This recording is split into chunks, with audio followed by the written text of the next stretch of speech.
What's going on, everyone? Hope everyone's had a great week.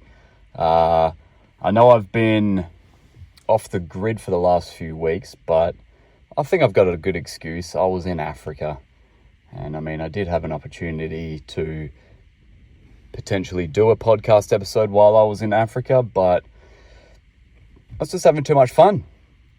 You know, hanging with the guests and stuff. It's kind of hard to sort of sit down and gather your thoughts, and I didn't want to do a episode sort of halfway through the trip either, because I did kind of want to talk about the trip in this episode. And I'm not at home at the moment. Even I'm out in the bush.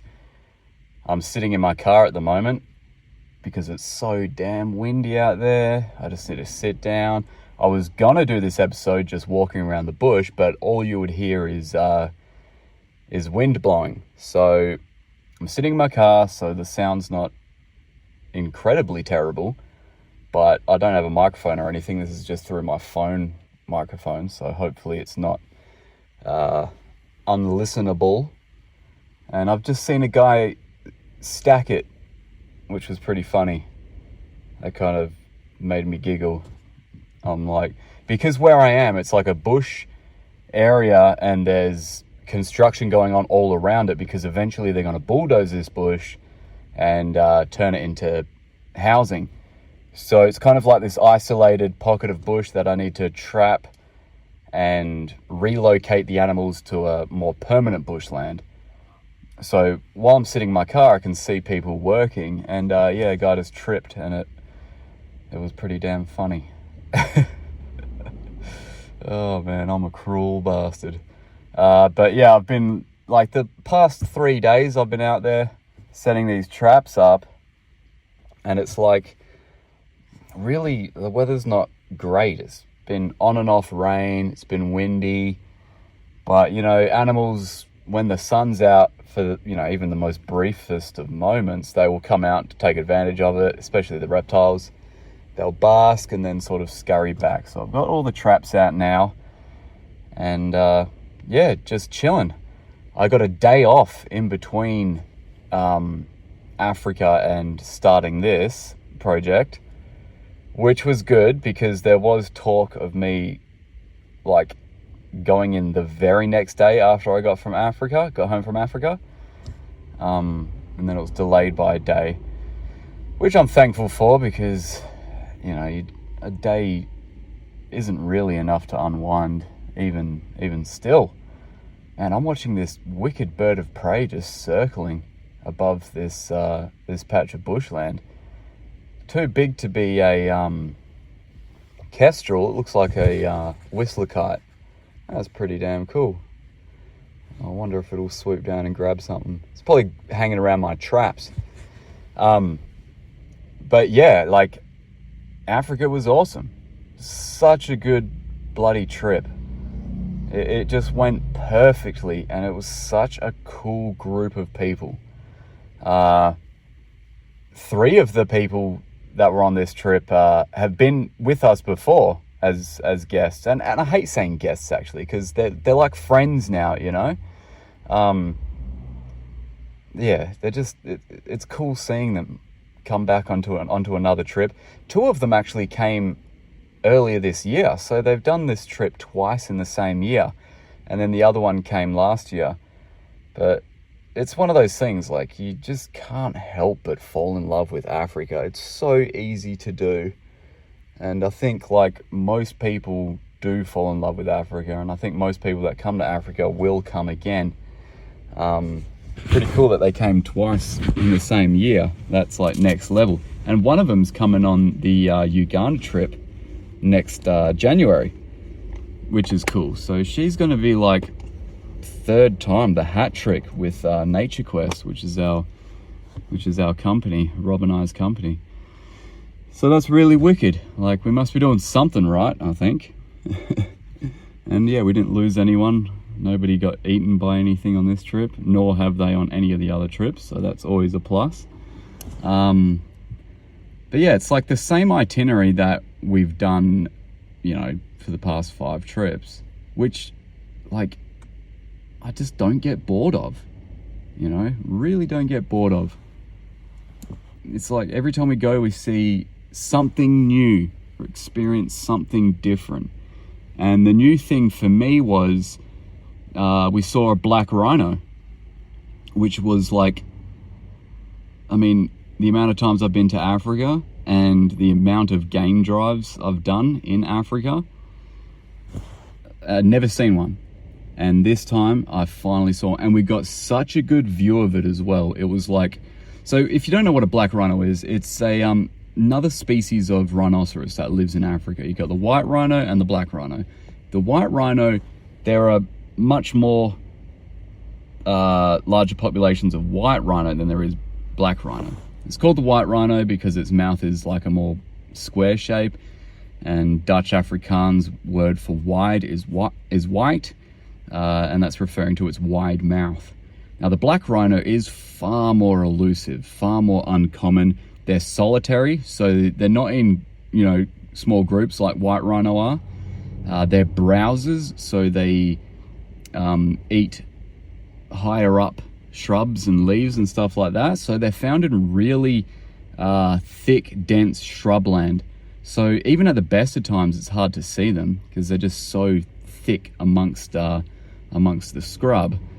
And they're also like super aggro, like aggressive in a way, and like they will mess you up. They will absolutely mess you up. White rhinos will, but not to the extent that a black rhino will, or a black rhino is much more prone to charging and going after you than a white rhino. That being said, we got a great view of the black rhino. It was just out in the open. We could see head to toe of it. We could see it eating. We could see its beak, because obviously the white rhino's got more of a square jaw. The black rhino's got more of like a beak, and that's for like picking leaves off higher up in the shrubs.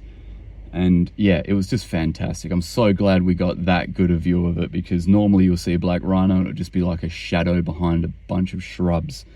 So that was bloody awesome. We were also snorkeling at Kosi Bay, which is kind of at the border of Mozambique, and we saw a fish called a gurnard. It's a type of gurnard. I can't remember which type species it was, but the guy that takes us out there snorkeling, he's snorkeled there like every day for the last like 16 years and never seen one. And he said we're most likely to never see one again in that spot. It was just the circumstances were perfect for where it had come into this lake that at times connects to the ocean. And it was a cool looking fish. It was big. It has like these big butterfly wings. So that was like really special. He wanted us to send the footage some of our group got of it with their GoPros, because it's like a new record of a new distribution record. It's never been seen there before, or like documented there before. So that was pretty cool. You know, we're like contributing to science while we're there, which is always really, really cool. But yeah, man, like from the get-go, everyone just got along. It was like they'd been, hang on, is that a tick crawling on me? Is it? Probably, whatever. Yeah, everyone just from the get-go were like friends, just like mates, like they'd always been mates. And it was just really, really cool, you know? Like 4 of them we'd never met before, and it was like we'd known each other for bloody ages. And also, the couple that were there, they went to Egypt straight from Africa after our trip, and he proposed to her. So what a great trip for them. Like, that's bloody awesome, you know? It's going to be a very, like, I mean, it's already a memorable bloody trip, what we do in Africa, but going up to Egypt and getting, and proposing, it's just bloody, just makes it so much more special. Yeah, it was just, man, I just can't talk enough about how good it was. And it definitely helps that you get good people on these trips. And you know what? We've never really had a trip where we've had a dud. You know, we've had a guest that's been difficult. I mean, yeah, there's guests that forget stuff, things like that. That's just natural. But we've never had just like trouble, you know. All our guests have been so damn cool, and we still talk to them like every day on WhatsApp, because we have like a group chat on WhatsApp for each group, and like every day we're chatting. Like I'm juggling through like 5 groups, 6 groups, talking to everyone.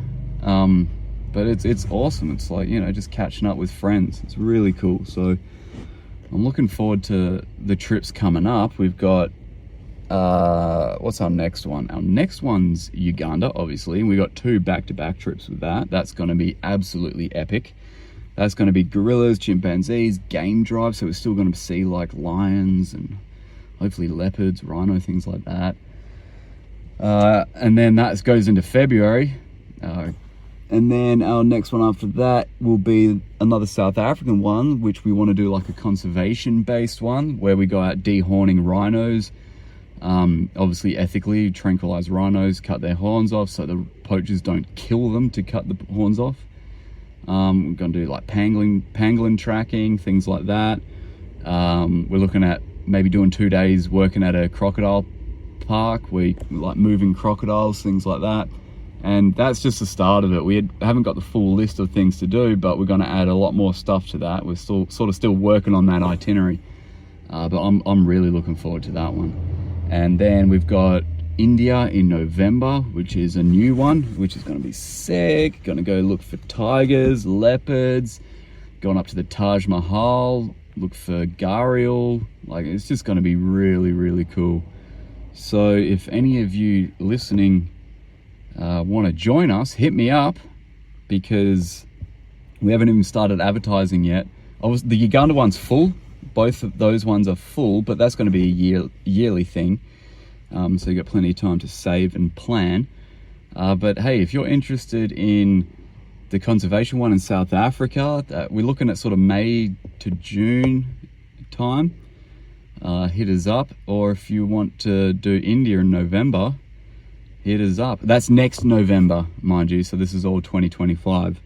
Hit us up, like email me, hit me up through social media, however, and yeah, get on board. But yeah, I mean, it's just a lot of cool stuff to look forward to.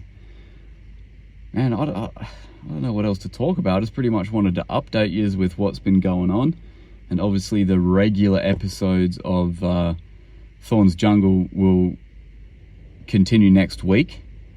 I'll probably have to do it out in the bush again, because I will be here all next week. But that'll be like a full length episode. Walking around the bush, talking shite, I'm sure. But yeah, that's what's been going on so far. That's what I've been up to, and I've been loving every minute of it. So yeah, if you're interested in the trips, hit me up. If you're interested in merchandise, go on the biothorn.com.au website, get yourself a Thorns Jungle t-shirt or a pouch as seen worn in Kings of Pain by myself, and which has been on every trip with me since episode 1 of Kings of Pain. Thing hasn't left my side. It's been to Sumatra, Africa, Mexico, Bali, Bolivia, like Amazon, you name it, it's been everywhere, man. It's been everywhere.